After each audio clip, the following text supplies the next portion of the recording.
तुम्हें कहानी सुनाता हूँ। खुशबू के रंग। शाम का वक्त था। धूप ढल रही थी और रात की रानी की महक हवा में घुल चुकी थी। प्रिया अपनी छोटी सी चाय की दुकान के बाहर खड़ी थी, एक गहरी सोच में डूबी हुई। हर शाम की तरह वह एक तस्वीर सी लगती थी, हवा से खेलते उसके बाल, उसका खुद में गुम चेहरा और उसकी खामोशी जो उसके बीते दर्द की कहानी कह रही थी। उसी गली के कोने से अर्जुन गुजरा।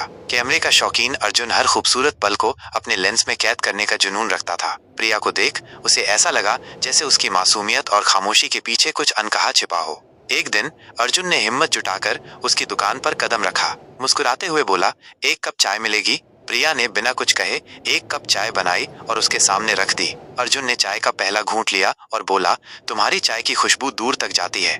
प्रिया ने पहली बार उसकी ओर देखा। एक हल्की मुस्कान उसके होठों पर आई, लेकिन उसकी आंखों में अब भी दर्द की गहराई थी। उस पल में दोनों की खामोशियां आपस में बातें करने लगीं।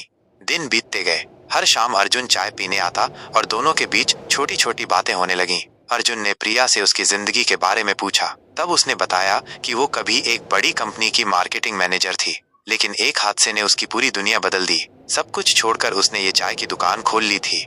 अर्जुन उसकी कहानी सुनकर समझ गया कि प्रिया के दिल के जख्म कितने गहरे हैं। लेकिन अर्जुन के साथ वक्त बिताकर प्रिया का दर्द थोड़ा थोड़ा कम होने लगा। उसकी खामोशियां अब अर्जुन की बातों में घुलने लगीं। फिर एक दिन अर्जुन ने प्रिया से कहा, प्रिया, तुम्हारे साथ जिंदगी एक खूबसूरत तस्वीर जैसी लगती है, क्या तुम मेरी जिंदगी का हिस्सा बनोगी? प्रिया कुछ देर तक चुप रही, फिर हल्की मुस्कान के साथ बोली, अर्जुन, मेरी जिंदगी में सिर्फ खामोशियां हैं, क्या तुम इन खामोशियों के साथ जी सकोगे? अर्जुन ने मुस्कुराकर जवाब दिया, खामोशियों में भी एक संगीत होता है, मैं उस संगीत को सुनना चाहता हूँ। तुम्हारी जिंदगी मेरी जिंदगी की सबसे खूबसूरत तस्वीर है। उस शाम रात की रानी की महक के बीच प्रिया और अर्जुन के दिल मिल गए। उनकी खामोशियां अब एक नई कहानी कहने लगी, उम्मीद, प्यार और एक नए आगाज की कहानी। ये कहानी खत्म हुई, लेकिन प्रिया और अर्जुन की जिंदगी ने एक नई शुरुआत की। उनकी मोहब्बत उस महकते आंचल की तरह थी जो हर बार हवा में झूमता और अपने साथ एक नई खुशबू लेकर आता।